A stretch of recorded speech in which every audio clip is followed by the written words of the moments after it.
Olá, eu sou a professora Rosiane de Moraes, professora de Educação no Campo, e hoje no componente curricular Iniciação à Técnica Zootécnica, nós vamos abordar a temática avicultura.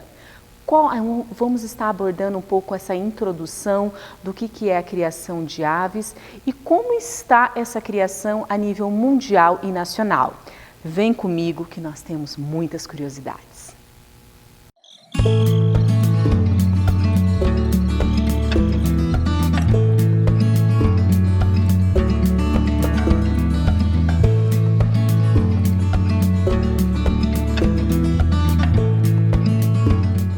Avicultura.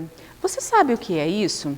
Bom, nós vamos ver que a avicultura, ela chama-se a criação, o conhecimento, o conjunto de técnicas que permite o desenvolvimento de aves.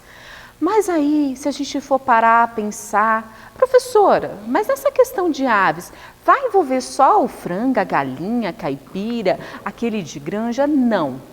Nós vamos ver que a avicultura ela é uma gama de possibilidades da criação de diferentes tipos de aves. Primeira coisa que a gente tem que entender, que a avicultura ela abrange tudo relacionado à criação de aves, incluindo o seu habitat. Tudo bem? Agora, nós vamos ver que a avicultura, basicamente, ela vai ser destinada à criação de produtos, de produtos como a carne, os ovos, que vai ser mais destinado à alimentação humana. Agora, nós sabemos que dentre as culturas, dentre as aves que se destacam na criação, vai ser o quê? Os frangos. Porém, a gente tem uma infinidade, inúmeras possibilidades de aves que podem ser exploradas. O avestruz, os gansos, patos, perus. O peru, por exemplo, não é uma atividade da avicultura que é tão explorada no Brasil.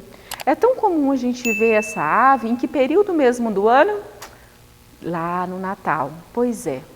Muitas vezes nós temos inúmeras possibilidades de explorar outras aves, porém a gente acaba ficando um pouco mais restrito somente à criação de frangos. Quando a gente pensa nas vantagens da criação desses animais, nós vamos ver que essas vantagens elas vão estar relacionadas muito com o tipo de manejo e o sistema de criação que nós vamos ter. O mais comum é na escola, numa chácara próxima, nós temos a criação de galinhas caipiras, que são galinhas que elas são criadas de uma forma mais livre, com uma alimentação mais variada. Consequentemente, nós vamos ver que o sabor da carne, que os ovos produzidos por esses animais também têm características muito peculiares. Na realidade, eu sou suspeita. Eu acho que tanto de sabor de carne e ovos, a galinha, o frango caipira, ele acaba agregando. E esse sistema de criação e até mesmo aquilo que o animal ele se alimenta vai interferir muito nesse processo. Nas próximas aulas você vai entender um pouquinho mais sobre a questão do manejo. Bom, nós vamos ver que o ciclo reprodutivo ele é rapidamente, ele é mais rápido um pouquinho. Lógico, um frango caipira ele demora de 6 a 8 meses para chegar no peso, no tamanho ideal para o consumo. Já quando nós pensamos no sistema intensivo de produção, que é aquele onde nós temos aquelas granjas, onde é produzido um volume alto de frango em um pequeno espaço, esses animais, em torno de 40, 45 dias, eles já podem ir para o abate, tá? Lógico que nós vamos ter todas aquelas questões que eu abordei anteriormente, da questão do sabor, principalmente dos ovos e da carne desses animais. Agora, e quando a gente pensa nas áreas da avicultura? Bom, quando a gente pensa, e retomando essa perspectiva dos frangos e galinhas, a gente tem a avicultura de corte, onde eu tenho a produção dessas aves para o consumo da carne, e nós também temos a avicultura de postura, onde eu posso estar ligada à produção de matrizes, na parte da reprodução realmente de eu ter essas matrizes, ou na produção de ovos, que nós vamos ver também um pouquinho mais para frente.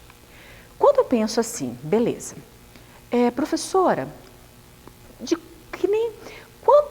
Brasil, de 100% da nossa produção, quanto fica para o mercado interno, que é consumido dentro do Brasil, e quanto que é fornecido, quanto que é exportado? Hoje nós vamos ver que 68% de tudo aquilo que é produzido dentre ovos, carnes, da questão da avicultura, ela é consumida no mercado interno. Já 32% ele vai para exportação, tá? Agora, esses dados que eu vou apresentar para vocês são dados extremamente atualizados que nós podemos ter acesso na Embrapa Aves e Suínos de Concórdia, em Santa Catarina. É só colocar lá, Embrapa Aves e Suínos no Google, que vocês vão ter acesso a todas essas informações, tudo bem? E olha a posição que o Brasil ocupa. Aqui é o ranking mundial e nacional de produção, quer dizer, a quantidade de carne por tonelada no ano de 2019. Nós vamos observar que o Brasil ele já se encontra em terceiro lugar na produção mundial. Ele só perde para os Estados Unidos e para a China. Quando a gente pensa em um ranking nacional de produção, o nosso estado ele vai estar em 8º lugar. Novamente, nós vamos ver que o Sul, Santa Catarina e Paraná se destacam nesse cenário, tá? Mas a gente vai ver que o Brasil agora já melhorou algumas posições em 2019. Quando a gente pensa na questão da exportação, hoje o Brasil ele está no primeiro lugar. Hoje o Brasil é o país que mais exporta carne de aves. Hoje, no cenário nacional e no cenário mundial, o Brasil se destaca de uma forma muito, mas muito grande, tá bom? E Mato Grosso do Sul, nessa questão de exportação, ela já melhorou um pouquinho. Ela está em 7º em produção, porém nós já estamos no 6º lugar na posição no ranking de exportação. Agora, mas professora, qual é o país que mais consome tanto a carne quanto os derivados? Em primeiro lugar, nós temos os Estados Unidos, em segundo lugar, nós temos a China, em terceiro, a União Europeia e em quarto vem o Brasil. Tá? Então, daqueles 32%, o Brasil consegue, ele ainda se destaca nessa questão do consumo, nesse ranking mundial, e nós nos encontramos na 4ª posição. E o custo? Todo esse processo de manejo, muitas vezes nós temos o acesso mais àquele consumo, àquele sistema de produção de aves mais rudimentar, né? Não seria tão rudimentar, nós temos sim algumas tecnologias envolvidas, mas aquelas galinhas criadas soltas, nós temos o galinheiro, de repente, de um amigo do pai, da mãe, de um parente, de um avô, aonde a variedade desses produtos ela é maior, mas esse valor, esse custo de produção, basicamente esses valores que nós vamos falar agora, eles são daquelas granjas a grande escala. Aquele local onde realmente nós temos uma produção de forma intensiva, o nome já fala intenso, intensividade. Por exemplo, hoje a carne do frango, a produção do frango, o custo ele é inferior ao do porco. A diferença chega a ser quase R$1. Hoje, qual é o custo de um produtor para manter esse frango, né, lá desde quando chega lá o ovo, o pintinho, até o momento do abate. Então esse custo ele gera em torno de R$2,83 por quilo dessa ave. Tudo bem? Agora, professora, nós sabemos que toda atividade agrícola ela tem prós, ela tem contras. Eu tenho algumas questões ambientais que eu tenho que pensar e vocês podem observar que isso sempre vou deixar como uma reflexão e sempre vou abordar durante as nossas aulas. Por quê? Nós temos que buscar formas de criação aonde concilie a produção e a questão ambiental. Então, quando a gente pensa na criação das aves, nós temos este círculo que nós temos que pensar na questão no uso dos recursos hídricos, na questão do solo, na questão do ar e também, principalmente, na questão do bem-estar animal.